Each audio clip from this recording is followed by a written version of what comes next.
Hey, welcome to Book World: The Great Escape. I'm author CJ Peterson. I'm my co-host over here is author Michael Scott Clifton. Today we have a special guest, if I can pronounce her name correct, author April Nunn None. Nunn Coker. Did I get it right? Yes. Good job. Awesome. Welcome, April. Before we get to her, Mike, how was your week? Uh, been a good week. It's been a lawn mowing week, and messed up my lawnmower. Had to take it in to get it fixed, and wasn't sure I'd get it back, but I did. So mowed today, mowing tomorrow, and anyway, when you have 2 to 3 acres to mow, when you don't have your lawnmower, it can get away with you pretty quick. If you're not doing it on mowed on a regular basis. Anyway, one of my passions is gardening, and as well as reading and obviously writing, and so I love working out in the yard, and we have like flowers and got a big vegetable garden, and so just love doing that sort of thing and keeping the yard looking nice. So that's kind of my Zen type stuff to sort of relax.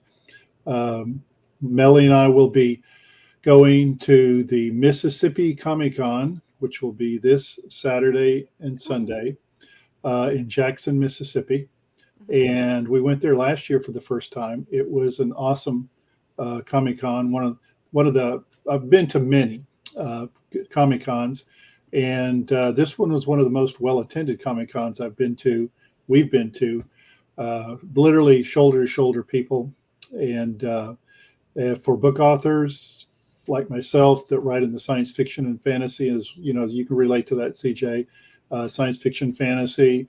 Comic Cons are a great place to sell books because the people that like to go to Comic Cons also like to read books in those genres.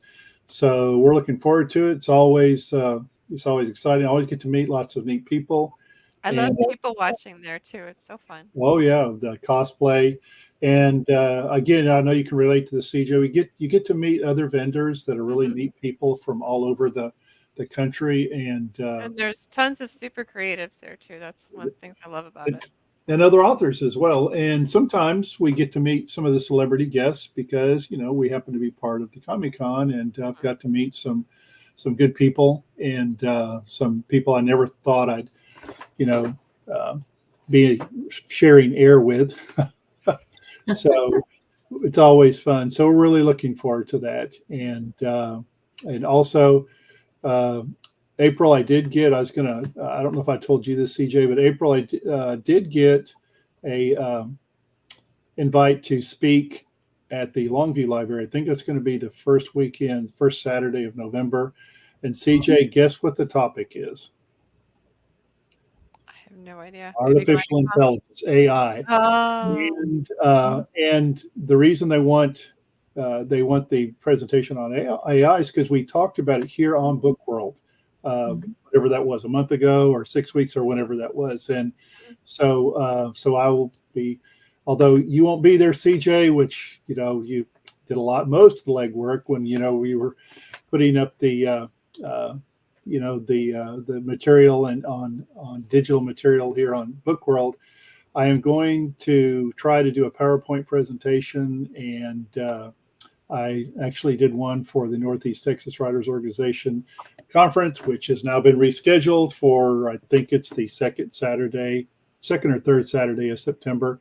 Okay. And believe it or not, the PowerPoint was a painless operation. It was, I guess either I've learned more about technology than I thought, or that the technology is not as hard as I thought it would be. So looking I forward. would go with number 2. You're learning. It's not as scary as it sounds. Well, I mean, I couldn't, like I said, it wasn't as hard as I thought it was going to be, and so anyway, I'm going to give it a shot. So Good job. Well, I hope you have tons of fun. I know our next Comic Con is going to be August 17th and 18th in Lufkin, Texas. I know some of the guests that have already been announced are Carla Perez from Power Rangers. She was Ruby something. She was one of the villains in Power Rangers. I know that Kevin Sorbo will be there. super excited to have him as another guest as well because I help run the Comic Cons, and this will be the fourth one I think that he's been at. I help run, so love talking to him. He's an awesome guy. And then we're also going to have two of the amazing people, Lizzie and Lisa, which we met at one Comic Con will be there. So excited to have them as well. So, and I know there'll be some more guests that will be announced. So you can find information on that at honeywood.com.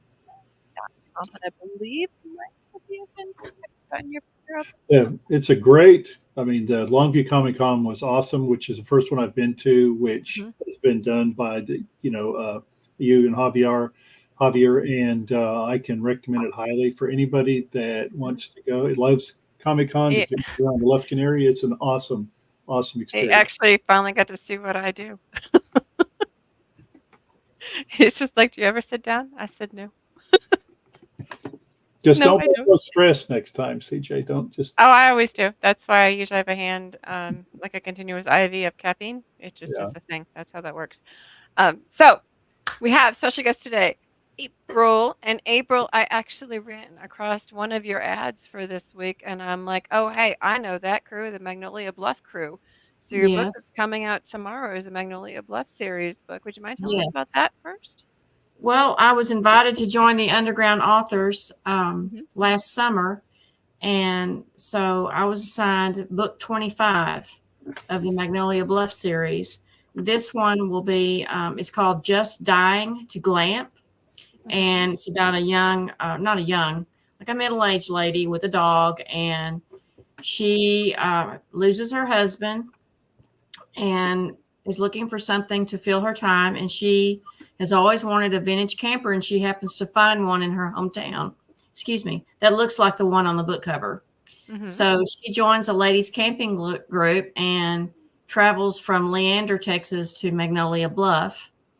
And lo and behold, there's a murder at the campground. Yeah, this is a town that everybody seems to be dying to go to, which I don't understand. There needs to be like warning signs around this town. There needs to be. But there is a little bit of romance with one of the police officers on the police force there. And of course, there's some shady characters, and she meets some interesting characters as well. So I'm excited for this book to come out. Wow. Now, you are a Christian romance suspense author. So I'm assuming you put a little bit of that into this as well? Yes, I did. It's Christian based, and it's got a little romance and suspense in it. And it's the group calls them cozy mysteries, all of the books, but some of them are less cozy than others. Right.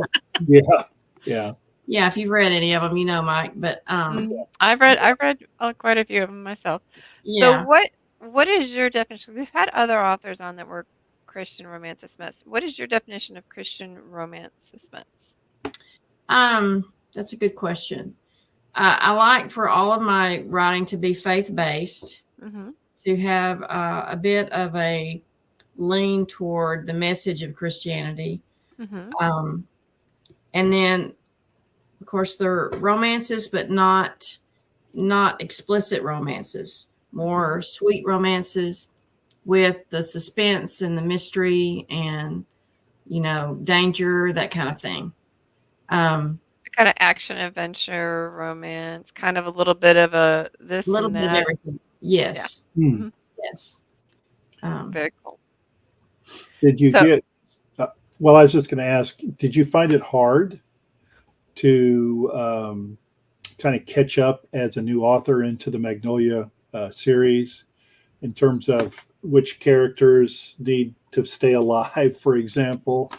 Was that a process that took a while, or was it? Did you get a cheat sheet? Or I do have a cheat sheet. In fact, the I guess leader of the group sent me several cheat sheets listing all the characters, who they were brought into the series by, which author, a list of the businesses, a map of the town and the campground and the resort, the highways that go into it, Yes. So I had already started this novel before I was invited. So I had to go back and kind of blend in some of the existing characters. But my character, her name is Mamie West, and she's new. She's a new character. So she brings some new characters with her. It's funny because each author in the group gives us a list. Please do not kill off these characters. So there's a do not kill list and a can kill list. Is that yes. Because as this book is coming out, I'm already working on the next one that I'm assigned, which should come out March of next year. So we're all working, in the future. So after you finish a book, you kind of send an outline and the new characters and businesses and all that to everybody else. And then you start on your next one. So yeah, you've got to make sure that somebody else doesn't kill off your main character. So the mortality rate seems to be pretty high in Magnolia Bluff. So it is. Make sure that you don't kill off somebody else's character. How do they keep a population? I mean, they gotta have like scratch marks on it. Let's see. I don't know. That's a good question, but it is fictional, so You see the town population sign, and every other day it's like written on a blackboard, so you have to erase it, and add and subtract. Yes. Like a dry erase board with like it's protected or something. Yes. Do not move here. Do not move here. Warning, population changes daily. Yes.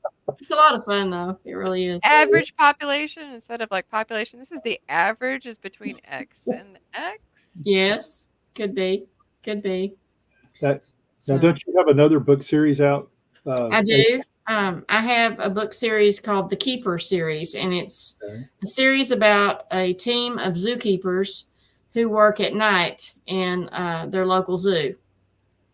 And I have people make comments. That's a strange, different topic. Well, the Keeper was inspired by my late husband, who was a zookeeper who worked at night at the zoo in Tyler, Caldwell Zoo. And, at night, there's strange things that happen, the noises, the behavior of the animals. It's really easy to imagine things that could happen at night at a zoo. It's really dark. It's spooky. So he helped me come up with some situations, and I turned that into the Keeper. And then we continued that with Keeper 2 and brought in a storm, which is funny because the last couple of weeks, a storm did hit the zoo and destroyed some of the trees and things in the zoo. I was told by one of the zookeepers there that no animals were injured and no animals escaped. Well, that's not true. In my second book, there are things that happen to the animals. And then the third book, Keeper 3, I bring in a power outage and the things that happen there. Of course, you've got a villain involved. You've got romance involved. There's a main character, a young woman, who falls in and out of love. And, as she's a zookeeper, she's a single mom. But I also want to explain the titles. The Keeper is the first one, then Keeper 2, then Keeper 3. Well, at the Caldwell Zoo, and I'm not sure about other zoos, if you are hired as a zookeeper, you go in as a Keeper 1. You're the lowest level of zookeeper. You don't have much responsibilities. You kind of have to prove yourself. You're on probation for a while. And then as you're there for a while and you prove yourself, you can advance to Keeper 2 with more responsibilities, higher pay. And then when you are there long enough and they think that you're capable of being a supervisor, then you can move up to Keeper 3. So I kind of played with that ranking with the titles there. Okay. Wow. But they all have Christian faith-based narrative to them. And when I say Christian novels, it doesn't mean that there's not things. They're not like really syrupy, sweet Christian books. I mean, people do wrong things. Christians do wrong things, but they also realize they're wrong and they fix, they work they pray and they work to fix those things. So it's just Kind kind of of what's throughout the a book. realistic Christian. Yes, yes, That's kind of what I do too. yes. Right. I tell people if you're looking for Dana Oki, keep looking because it's not here. No. Right. And I have people that ask me at book events, my daughter's really interested in zoos. Would this be appropriate for a 13-year-old or a 12-year-old? And I think, well, it depends on how much you want them to read about, because this character did some wrong things as a young, she's a single mom because she didn't get married before she had this baby, blah, blah, blah. So you just kind of have to go and explain that to parents and see what they're comfortable with their child reading. Wow. Mm-hmm. But there's no cussing, there's no graphic sex, there's nothing like that. So you also are the president of the East Texas Writers Guild. Yes. And I think you've been president for a few years now. So what would you, because I know CJ's she's had this happen. I know you've had this happen. Virtually every book event I ever go to, I get at least one, sometimes several people that say, "Hey, I'm trying to write. What do I need to do?" So can you kind of touch a little bit on the benefits of being part of a writers organization, whether you're a longtime author, a newbie, or somewhere in between? I think it's definitely, and I think it's very beneficial to join a writers group. I've been president. This is my second year, but I've been involved as an officer since probably 2016 or 17, and I hosted several conferences. I think the main thing that the Writers Guild did for me was give me the confidence and knowledge to know that what I was doing was worth something. I had always been very apologetic with my writing, and like, here's my book, you don't have to read it. It's kind of good. I think some people said it was good, and now I'm like, yes, this is a worthwhile work. This is something that I'm proud of, and I have the confidence to get it out there. Not as much confidence as I would like, but I think the Writers Guild confirmed that being a writer is important. Also puts you with other people who share the same passion, other people who have varying experiences of writing, and some from very beginning, some who've been there forever and have worked and written and know the business. One of my greatest inspirations was Caleb Pirtle. Right. You know him. Right. He was just everything he said about writing, and you just on your toes and just soaking it in, because he was a lifelong writer. And other people, they tell you what they have tried and what they haven't. Plus, you get to hear all these people that the group brings in to talk and to share. And it's kind of like, I can't really pinpoint one thing that the Guild has done, but it's over the course of years, how it's just kind of I've absorbed this knowledge. And I'm also able to share that now with other writers. Well, you can get nuggets here, you can get nuggets there, and it's Yes, kind of slowly collect them. yes, yes. And it gives you such a wide base of people to ask for information. And what I really thought before I joined was, I don't want to share my writing. Somebody might take my writing. Well, that's not it at all. Everyone wants to share what they know. And that, I think, was the biggest surprise to me. Right. That nobody's just clinging to this knowledge with the attitude of, I'm not sharing this because I don't want them to get better than me. Well, that's not it at all. Right. Everyone's willing to share what's worked for them. And nobody writes the same book. Even if you're both a romantic suspense, if you're both romantic suspense authors, you still have, each of you have something to bring to the table. Well, we were part of the original Underground Authors, and the first anthology that we did, was that book with the picture of the boat. So each of the authors, we were just given the picture of the boat, and we were to write a short story about this picture of the boat. And the difference that each author, the perspective of just Mhm. this picture of this boat on a beach that brought it in was amazing. Because I Yeah. read all the stories, because I did all the individual covers for each one of the stories, Mhm. was wild.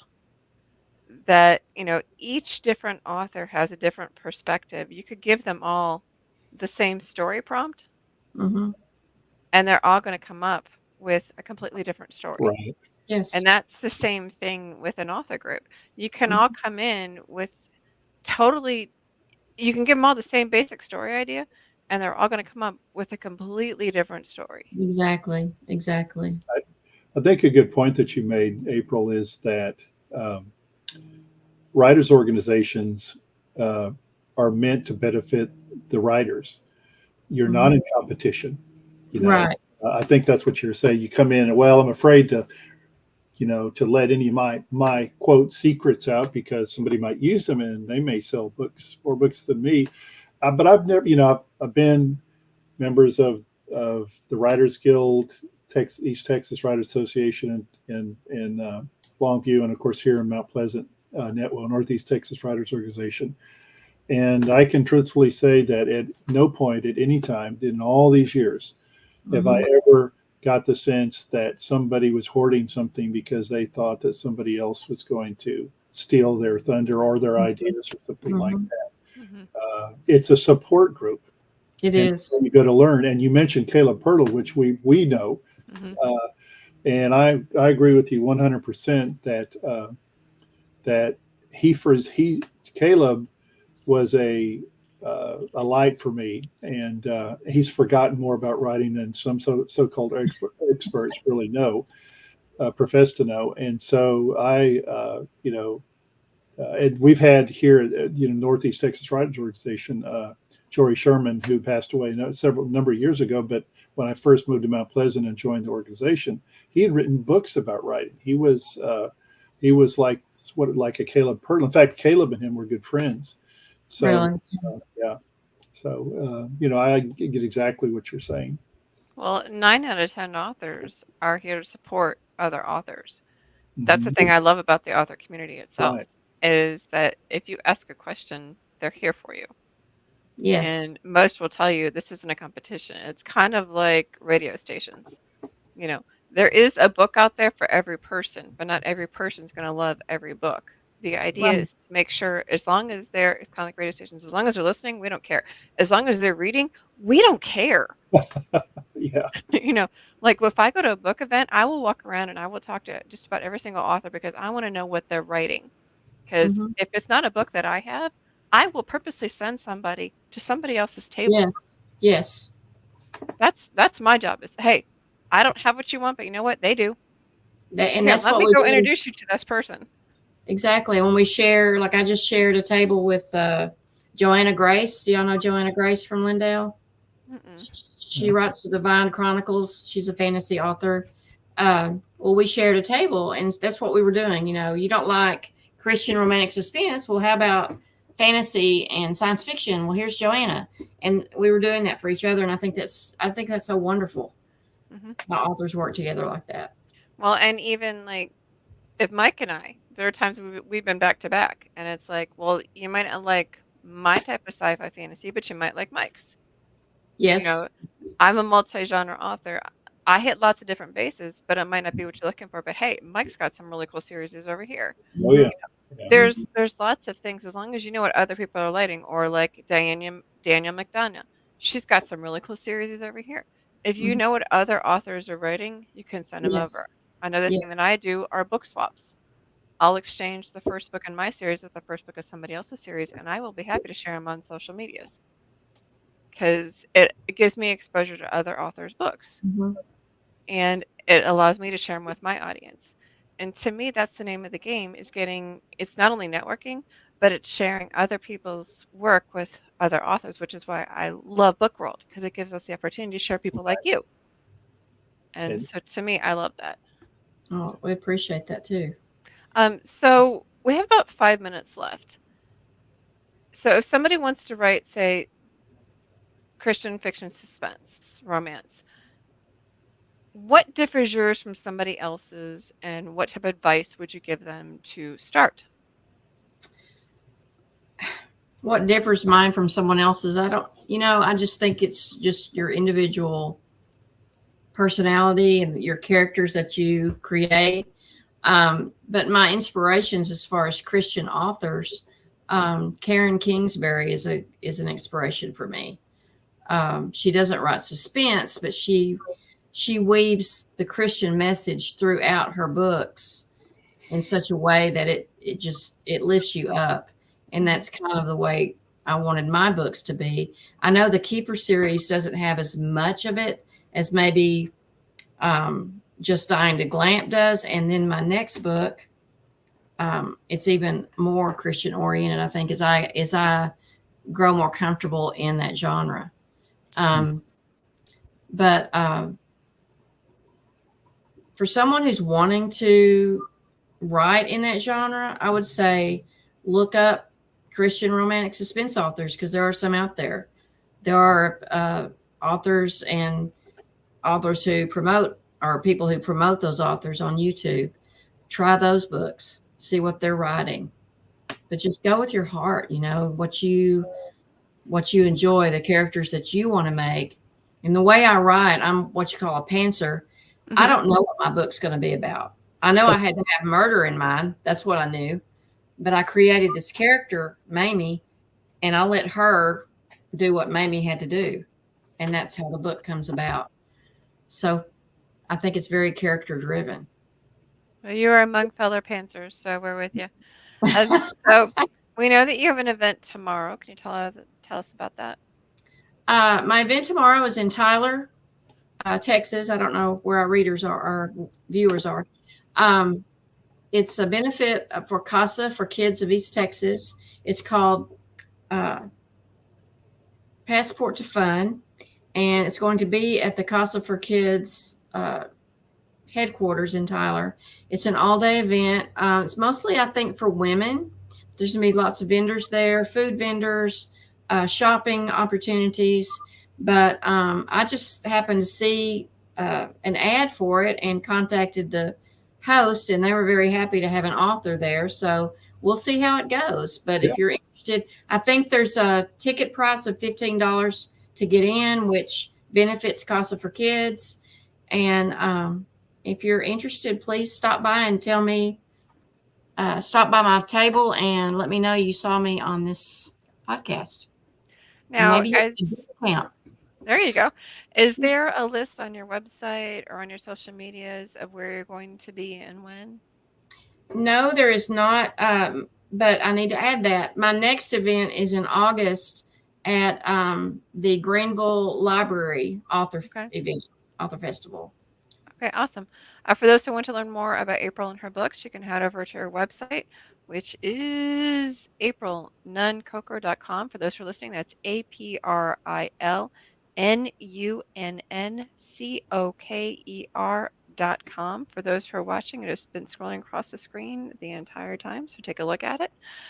April, thank you so much for joining us. We really appreciate you taking the time out of your day. It was my pleasure. You have been a treat to talk to. We appreciate it. Thank you. Thank you. Stay tuned next week as we get to talk about writing characters with chemistry, speaking of romance. Okay. So whether it's chemistry with romance or even just chemistry with action and adventure, because you have to have chemistry when you're dealing with action as well. Stay tuned as we get to talk about them next week.